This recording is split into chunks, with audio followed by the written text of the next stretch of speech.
An ongoing series that we've been going through on the channel over the past few years is looking at some of the best watches at a specific case size. And today we have a big one, and a real big one, not in terms of its case size, but in terms of a list, looking at some of the best watches with a 40mm case. Now, 40mm is perhaps the most commonly used size in the industry. So to think about all of the watches that have a 40mm case was overwhelming, and I understood that I could not include every single watch here. So this is not going to include everything. We have over 40 watches that we're gonna be talking about in this video. So I'm gonna be going through them rather quickly, not going through any micro brands or independents because that would just make this list too exhaustive, and I just don't have time to be on camera for a couple of hours speaking about these watches. Further, the criteria is anything from a 40mm case on the dot to a 40.9mm case. No exceptions to that rule here. And before we jump in, if you want to check out some amazing new articles that we just released on the website, including a comprehensive guide to every James Bond watch ever going back to the 1960s, looking at every watch worn by Bond, comprehensive as can be, check it out in the description down below.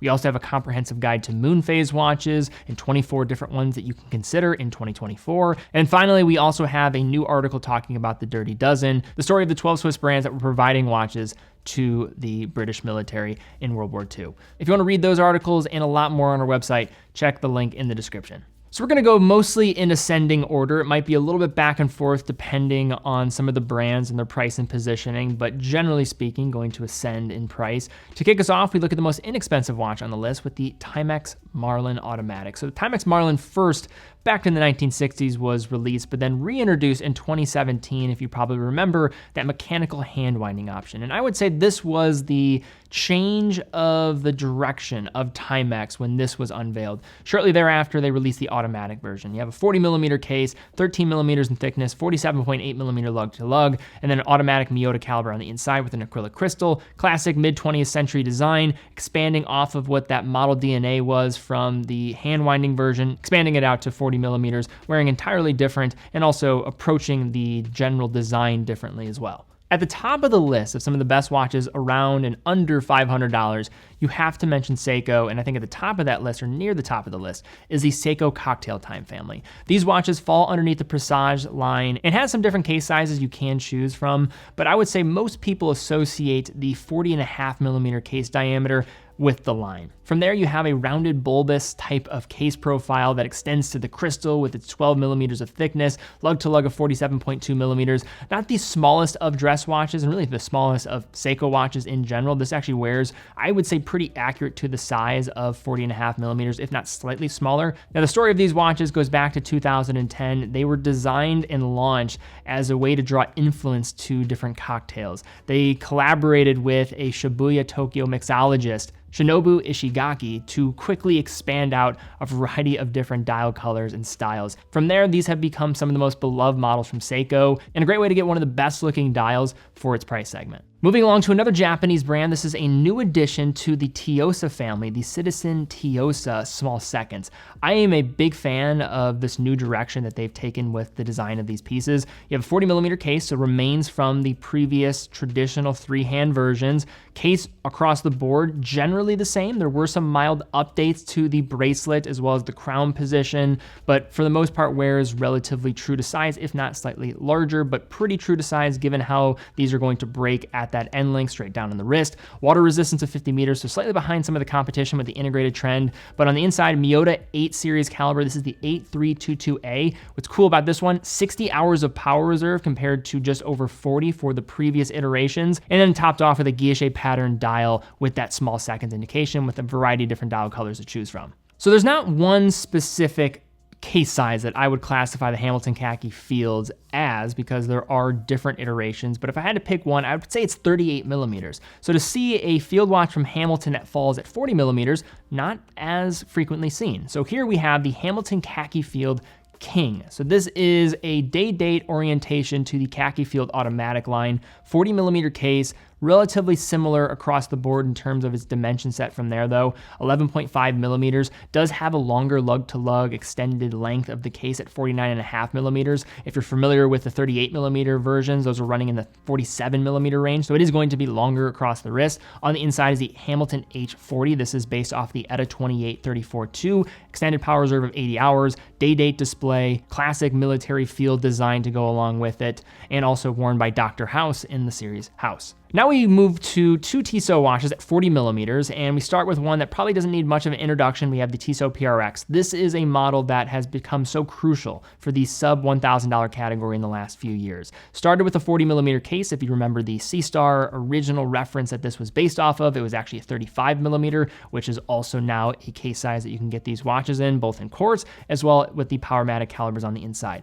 40 millimeters was their first attempt and go at the PRX case. Seems to collectively be one that people like more in terms of the size, but it does wear a little bit larger than its case size of 40 millimeters. I'd say like a 40.5 to 41 millimeter case, but probably not even to that extent of a 41 millimeter. It's a great universal size and follows the form of many integrated steel sports watches that follow. 80-hour power reserve. This watch has come to represent one of the best points of value under $1,000 and really set the tone for this craze of integrated steel sports watches in this price segment. The other watch is somewhat of a sleeper now considering the success of the PRX. This is the Tissot Gentleman. This was unveiled in 2019, and to this day, I think is the most views that I've ever received on a single model review of a watch. It's well over 1 million views, so I think that speaks to the amount of interest around this watch, but despite that, does not really get as much attention compared to the PRX, and there's a lot of reasons why you might want to look in the direction of this piece. 40 millimeter case, 48 millimeter lug to lug, so I would say wears a little bit larger than that 40 millimeter proposed case size, reasonable thickness, amazing finishing on the markers on the dial with the faceting of those hour markers, and then on the inside, you're also getting a higher grade of the Powermatic calibers, getting the C07.811 caliber. So that has the silicon hairspring on the inside, which you can see with that small little indication next to the balance on that movement side. This is a recent unveiling, moving along to Bulova. This is their Jet Star model. This was one of the sleeper picks from last year for me in the sub $1,000 category. I don't think this watch got enough appreciation that it probably deserved because it's doing a variety of things exceptionally well that maybe you don't see on the surface. 40 millimeter case, 12.9 millimeters in thickness, and a wearable lug to lug of 45.3 millimeters. This wears smaller than 40 millimeters without question, but on the inside is really where the magic happens. This is the NM50 calibers. So this operates at 262,000 hertz. So this operates at 8 times the frequency of a standard quartz oscillator. And with more oscillations, you also are going to get better accuracy. These are quoted in the range of plus or minus 10 seconds a year annually. There's not the greatest amount of information about how accurate these are, but very clear that these are high accuracy quartz movements.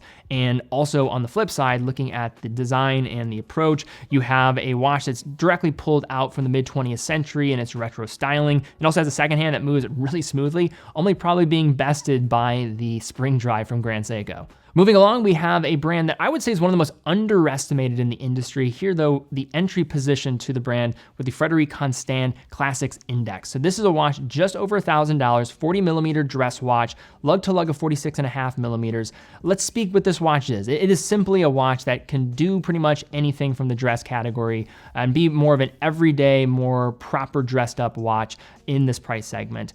FC, if you're not familiar, not the oldest brand in Swiss watches. They're based in Geneva, but in less than 40 years, they've produced over 30 in-house calibers. Here you're getting a reliable sleeve of movement, hence the price and positioning. But if you ever investigate this brand, I think you'll be pleasantly surprised on what they're doing. Unique oscillators, a variety of different dial designs, and they are not resting on their laurels. They're always pushing things forward, which I can greatly respect. So now we have two MIDO watches. I'll probably throw one of these more as an honorable mention. We have the MIDO Ocean Star GMT Sharktooth. This is a new release. You saw this case being used in the past with something like their decompression world timer, but now this is being unveiled into more of a traditional stainless steel GMT watch. This was unveiled this year, giving you diving functionality with the additional tracking of time zones. It's a solid watch and really sits in a good middle ground with that extended power reserve and where you're getting this at price at the entry door of Swiss true GMT watches. But the other MIDO that I want to talk about is the MIDO TV Big Date. And I think why this watch was so loved when it was released is because it combined two ideas. One, you had somewhat of its own design DNA with that big date, which you typically do not see at this price point. But also, I think the reason why this caught on a bit more compared to a lot of other integrated style looking watches was that this one more emulated that of an Aquanaut and Nautilus compared to the Royal Oak DNA. And I find most of the watches that are going this route go that direction rather than this one. But to top it off, you're getting a watch that is well finished and looks the part with some different dial options to choose from. 40mm case, 46.7mm lug to lug. These wear great. You also have phenomenal rubber strap options to choose from, 100 meters of water resistance, and a C07.651 with that large date coming with the watch at that 12 o'clock position. So I know I wasn't going to mention any independent brands, but I'm gonna make one exception here because I know people will come after me if I do not include this watch on this list. This is the Christopher Ward the 12. This watch, I think, was partly responsible with the bel canto and completely changing the trajectory of this brand and the general collector discourse surrounding Christopher Ward. Christopher Ward was always respected, but I don't think they were seen in the same way as they now are after releases like this one, as well as the bel canto. This is now positioned more just over $1,000. You're getting a watch that checks off the boxes while getting finishing across the board that you can argue is among the best in class. 40mm case, lug to lug of 44.5mm, water resistance of 100 meters, sapphire crystal, Sellita movement on the inside. This watch just checks off the boxes, and the dial in terms of what it's doing visually, I think adds some more interest and intrigue that really separates from the overly saturated genre of watch that this is clearly going after. Now we move along to Oris, and you could probably argue a couple watches from Oris here, but I'm gonna go with the Oris Big Crown Pointer Date. This is the watch that I think of the most when I visualize Oris. I know many people will say the Aquas, but I have just always loved this design, and I think at 40mm, it's a good case size and representative of what this collection is all about. You do have different case size options with the Servo Volantes as well as a 36, but this is a good mass appealing size. Here we're looking at a limited edition model with the Oris Big Crown Pointer Date Hank Aaron. This was the version that I personally added to my collection immediately. I had a Hank Aaron poster on the wall when I was growing up, big baseball fan. So to see a watch like this combination while having my team colors, I know it's the Braves here, but I was Indians fan, Guardians fan now, so to have the same colorway, that was right up my alley and wanting to acquire it, and I think it's a great size. 40mm, 48mm lug to lug, 11.8mm in thickness. This design style goes back to the 1930s for the brand and is one of the most crucial models for Oris in their history. Shifting along to a chronograph from Hamilton, we look at the Hamilton Intramatic Chrono H. I reviewed this watch in Lancaster, Pennsylvania at the old manufacturing site of Hamilton watches for years and decades before they shifted production over to Switzerland permanently in the 20th century. 40mm case here, thickness of 14.3mm, so reasonable thickness for a Valjoux-based caliber on the inside. Lug to lug of 49mm. I think this was slightly larger than a 40mm case, but still very wearable. 100 meters of water resistance. And even years later, with more competition now, these Hamilton watches, I think, still set a standard for what an entry-level Swiss mechanical chronograph should look and be like. Moving along a state over in terms of where the brand was founded, we have Ball Watch Company with the Ball engineer Marvelight. So this is a brand that's very near to my heart because I am based here in Cleveland, Ohio, which was also the home for Ball Watch Company. This started way back in 1891 when Webb C. Ball, he was a watchmaker based in Cleveland, Ohio, downtown, had a shop, but there was a train crash in Clifton, Ohio. This is roughly 30, 45 minutes outside of Cleveland, closer to Oberlin if you're familiar with the college there, but it's over basically in the middle of nowhere in a small little town, but there's a head-on-head collision with two different trains. And this really put a new standard in this region for what railway chronometers should hit in terms of their accuracy standard, because one of the men aboard had one of their clocks malfunction, and this created this horrible tragedy, which brought Webb C. Ball in creating his watch brand and expanding it in the years to come. Ball is obviously no longer based in the United States, but still pretty cool backstory, and a watch here that directly ties to that storied past. Here you're getting a 40mm case, 13.1mm thickness, 46.5mm lug to lug, so great dimensions across the board, 100 meters of water resistance, making this a great suitable watch for every day. Automatic caliber on the inside, COSC certified, and also one of the rare instances in the industry where you're having tritium gas tubes for those hour markers. Next, we have the Baume and Mercier Clifton Baumatic. This is a watch from Baume and Mercier that I would say was very much responsible for helping redirect the brand into a more favorable image amongst enthusiasts. This has the Baumatic caliber. This was unveiled in 2018. Very important to this new understood idea of what Baume and Mercier is all about. A brand that, again, very underestimated, the 6th oldest Swiss watch brand in the industry. They've had a very up and down history, but nowadays I think they're producing some really nice watches, and the Clifton is a great representation of that. Baumatic caliber on the inside has a 5-day power reserve, class leading for its price segment, just over $3,000, wearable case at 40 millimeters, and a nice lug to lug of 46.6 millimeters. Now we shift to the TAG Heuer AquaRacer 200 specifically. The AquaRacer family dates back to 2004 under that name, but also could be traced even further back to the 1000 and 2000 models of the 1980s and 90s. The 200, which separates from the 300, is going to have less water resistance as you would expect with a name like that, but also 40 millimeter case size, 11.8 millimeters with its thickness, and a very wearable lug to lug of just 46.6 millimeters, featuring an ETA caliber on the inside, and some pretty attractive looks that are, of course, geared towards mass appeal.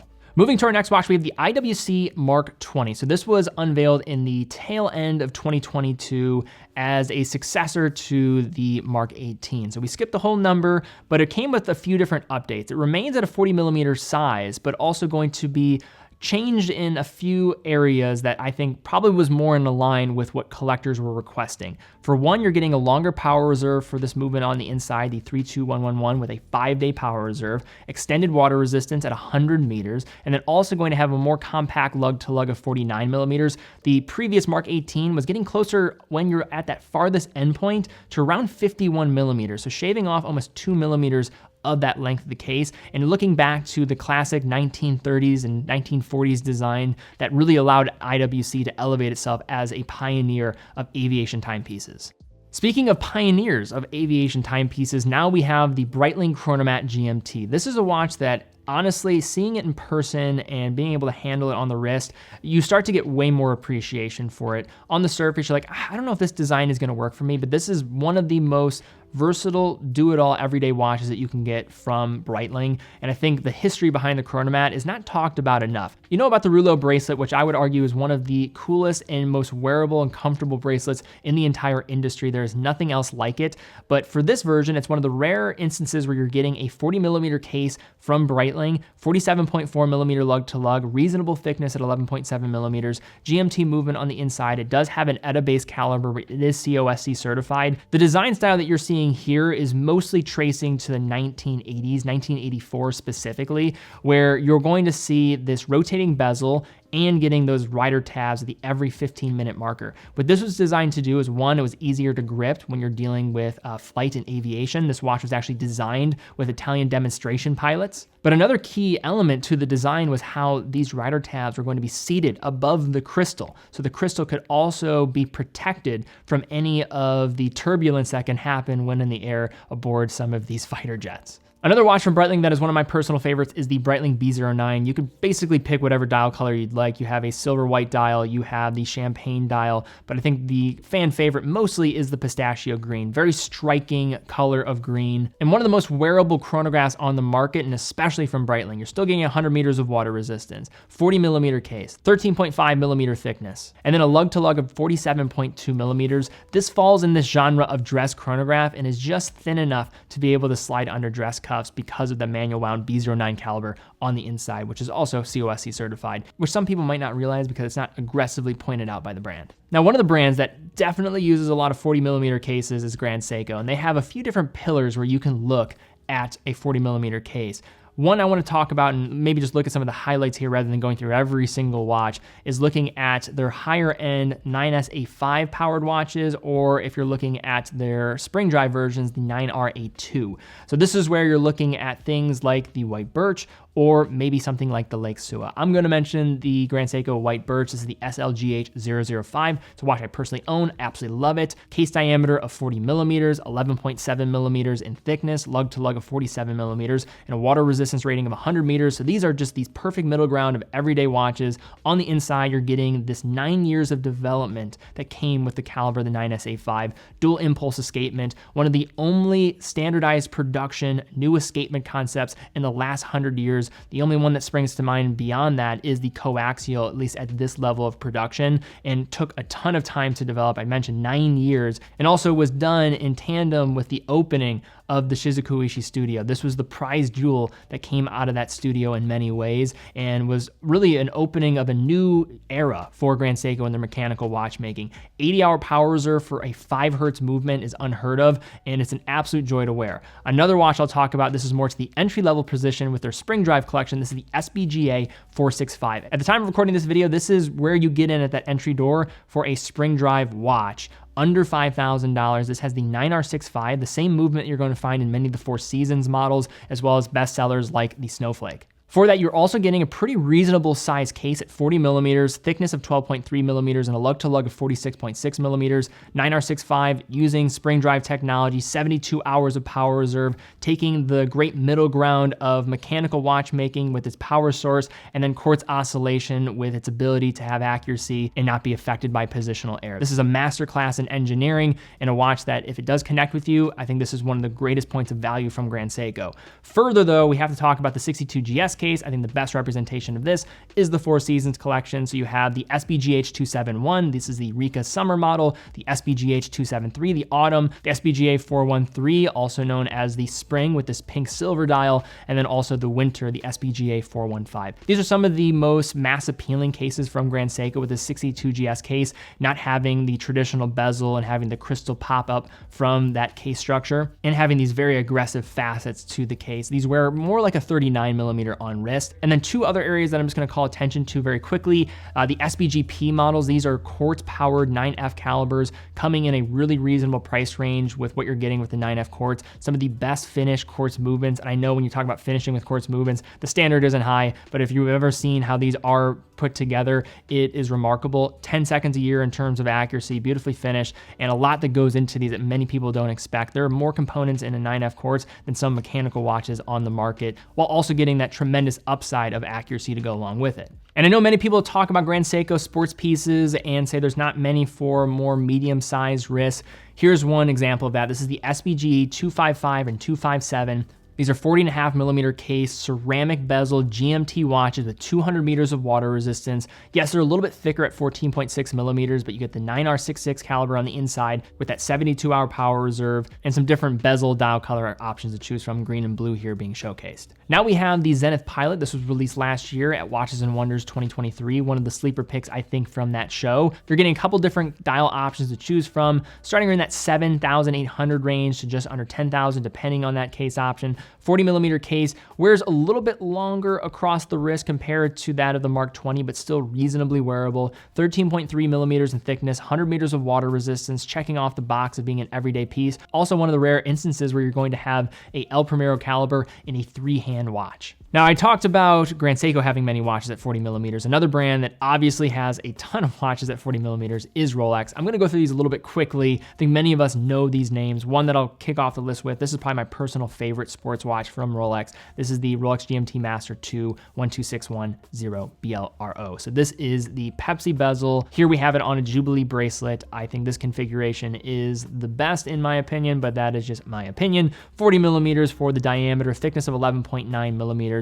Very reasonable lug-to-lug of 48 millimeters. On the Jubilee, this wears, I would say, smaller than 40 millimeters. On the Oyster, probably very true to size. Water resistance of 100 meters, 3285 caliber on the inside, plus or minus 2 seconds a day in terms of accuracy, COSC, superlative chronometer from Rolex, sapphire crystal, universal as can be in terms of its timelessness and ability to be worn in a variety of situations. The other watch I want to talk about is the Rolex Explorer. This is the 224-270. So the weird thing about the Explorer is it was always going back and forth in terms of its case size. Originally in the 1950s being produced at 36 millimeters. Then we saw a short stint at 39 millimeters, and there was this back and forth war, 36, 39. But now we have two different case sizes to choose from, and I don't think people are making a big enough deal that we have now a 40 millimeter and a 36 millimeter when this was unveiled last year in 2023 at Watches and Wonders. 40 millimeter case, as I mentioned, 11.6 millimeters in thickness and a lug-to-lug of 48 millimeters, 100 meters of water resistance, automatic 3230 caliber from Rolex on the inside,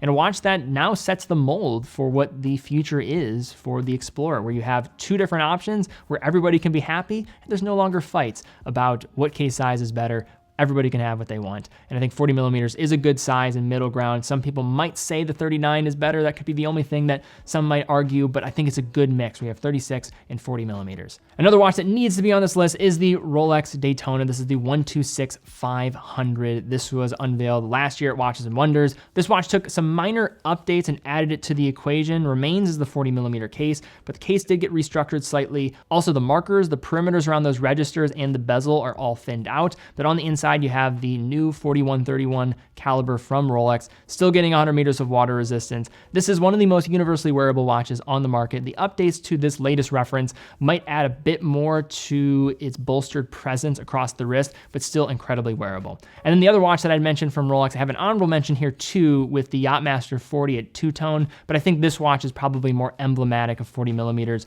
and one that I think more people would consider. This is the Rolex Day-Date 228-238. Now you have some different dial colors to choose from. As mentioned, very similar to the Explorer, 36 millimeters and a 40 millimeter option. Wearable lug to lug at 47.2 millimeters, 100 meters of water resistance. One of the simple icons of Rolex, and given that it does have some flash with it, it might wear a little bit larger than 40 millimeters when you factor it all in, because it does have a presence about it when you have it on the wrist, but a staple when looking at 40 millimeter watches from Rolex. Now we shift to Omega, and we have two watches from Omega here to talk about. One is a Speedmaster. This is the Speedmaster 57. So this looks to the CK2915 of 1957, bringing this forward to a new generation when this was unveiled in 2022. You have different dial colors to choose from, which will vary in terms of their configuration.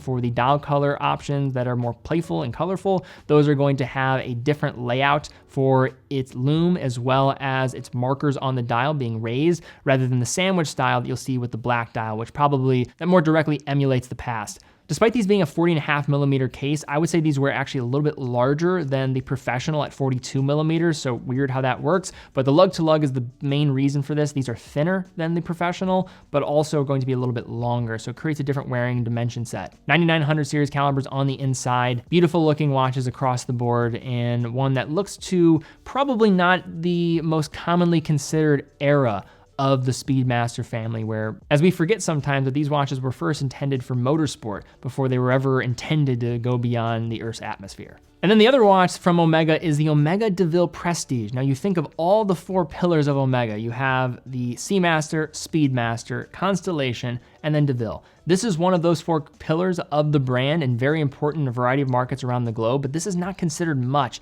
in the United States and parts of Europe. But right now it resides over that entry-level position for an automatic watch from the brand at under $5,000 to get into an Omega master chronometer watch. 40 millimeter diameter for the Prestige version of these pieces, 9.9 millimeters in thickness, and a lug to lug of 46.3 millimeters. So also one of the more wearable, slim watches from Omega. Automatic 8800 caliber movement. This is the same caliber on the inside of the Seamaster Diver 300 meter. If you're not familiar, 55-hour power reserve, master chronometer certified up to 15,000 Gauss, and you have some different dial colors to choose from with this collection.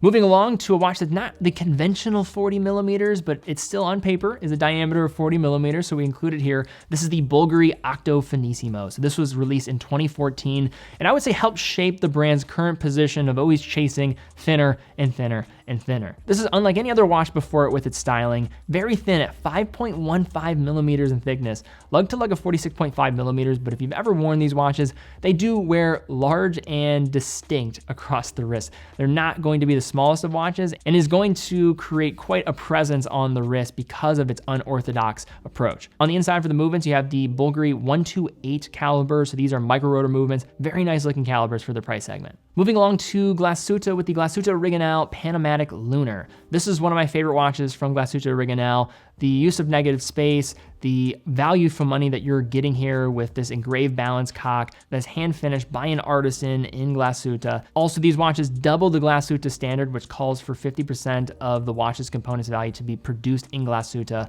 Glasuta Original almost doubles it at 95%. They're a true manufacturer, taking raw materials, taking this to develop main plates and bridges, as well as tooling for fine-tune and regulation of their watches. Beautiful design, different dial colors to choose from, and one of the best points of value, I would say, for an artisanally finished watch at just around $11,000.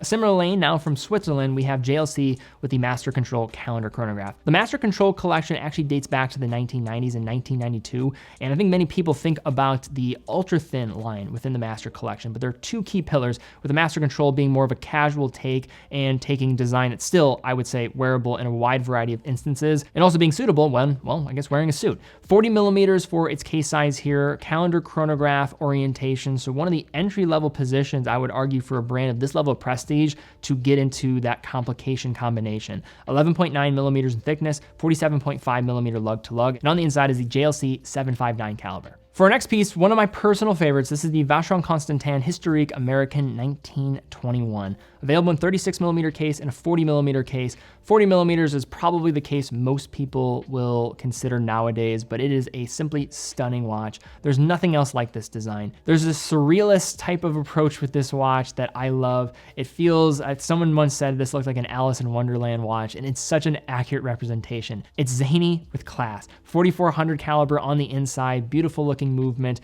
wearable lug to lug, and a watch that is unparalleled by its peers because there is simply nothing else like it. Moving to the Breguet tradition, we have the 7097, one of my favorite watches, maybe ever, and especially from Breguet. This is a watch that comes in with a diameter of 40 millimeters, but it is not going to traditionally look like a 40 millimeter watch despite its name. Thickness of 12 millimeters, lug to lug of 49.5 millimeters, but on the inside and really on the front, you could say, is the automatic Breguet 505 SR1. This is a caliber that is going to showcase the entire gear train on the front of the watch, and this is emulating pocket watches of years prior that had a small protective hatch that would have a smaller aperture to exhibit the smaller dial, protecting the movements. So this is taking this idea and adapting it into wristwatch form. Breguet, one of the most important, if not the most important name in the history of watches. The industry would simply not be the same if it was not for Breguet. Now we have two Patek Philippe watches here. I am going to include two sports watches. You could expand this out, but these felt like the best fit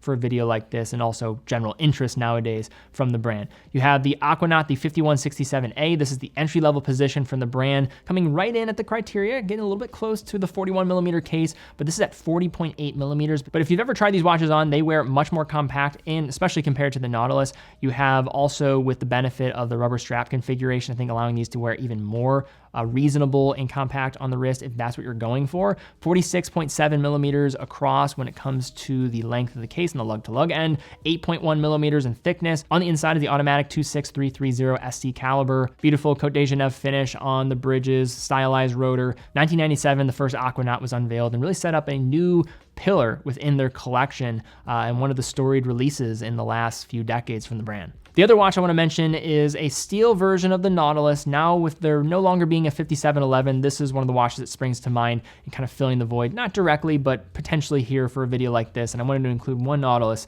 This is the 5712, 40 millimeter case, thickness of 8.52 millimeters, lug to lug of 48.7 millimeters. But in contrast to what we talked about with the Aquanaut, these watches wear a lot larger than I would say a 40 millimeter case if you've ever worn a Nautilus. Automatic Geneva seal caliber on the inside. And also I think this dial is a masterclass in balancing out different ideas as one cohesive unit. Moon phase, power reserve, running 60 seconds, and the brand word mark, Patek Philippe. And now for our final watch on the list, we have the Lange Odysseus. This is a piece that when it was released in 2019, it was met with some pushback, but also a lot of interest and intrigue. What made the Odysseus even more impactful beyond its styling was that this was the first standard production stainless steel watch in Lange's history. Further, it was the first watch from the brand to ever exceed 100 meters of water resistance, and finally had a 4 hertz movement on the inside to more align with its sporty upside. So all of that created a sports watch from a brand that typically is not known for sports watches. But all of this culminated in probably one of the most collectible and sought after watches the brand has ever made. 40.5 millimeter case, you get this in stainless steel, but you also had some different case materials that you could choose from over the years, some limited. 11.1 millimeters in thickness, 47 millimeter lug to lug, 120 meters of water resistance, and on the inside is the L155.1. Beautiful caliber, redesigned balance bridge for a more sporty upside, and a platinum weight on the rotor for winding efficiency. But all right guys, that's my video here today looking at some of the best watches with a 40 millimeter case. This took a while to really think about and make sure that I was trying to include everything, and I know the unfortunate reality is there's going to be someone that leaves a comment and says, you forgot this, and you're probably going to be right. But this is a I hope, a very comprehensive list. So I hope you guys enjoy it. If you did, please give it a thumbs up, subscribe, hit the bell icon. Really do appreciate that. Also check out teddybaldestar.com, full authorized dealer of 30 brands, quick and fast fulfillment, dedicated customer support, and a full factory warranty for all the products that we offer. But guys, thank you again so much for watching. Be well, and I'll see you all very soon.